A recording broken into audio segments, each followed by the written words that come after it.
what's right. But I'll give you just a quick story because, as you know, a war that would have never happened if I were president. A shame. 7,000 young soldiers a week are being killed. More than that this last week. It's a shame. It's a hell of a lot easier than doing what we just did very successfully with Israel and a lot of other people.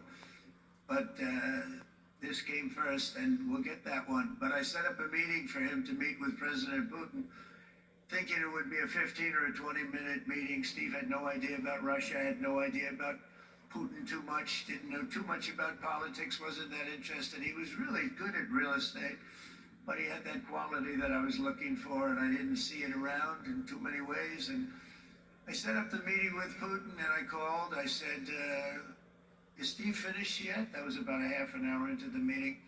No, sir, he's not. He's still inside. This is in Moscow. I said, well, how's he doing? I don't know, sir. He's still inside. I called up an hour later. Let me speak to Steve. Sir, he's still with Putin. He's with President Putin. I said, wow, it's a long meeting, 1 hour. I called up an hour later. He was still with Putin. 3 hours later, he was still with Putin. 4 hours later, he started to get the word that he was going to be coming out soon. And in 5 hours, he came out.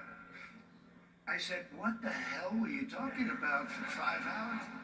And he says, just a lot of interesting things. We're talking about a lot of interesting things, including what he went in there for, but you can't talk about it for 5. You can talk about it for a certain period of time, and you know what you're getting.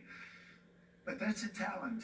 That's a talent where you can do that. Most people I'd send in, number one, they wouldn't be accepted. Number two, if they were, the meeting would last 5 minutes. And that's what happens with Steve. Everybody loves him. They love him on this side. They love him on the other side. And he really is. He's a great negotiator because he's a great guy. So thank you very much, Steve. Very much.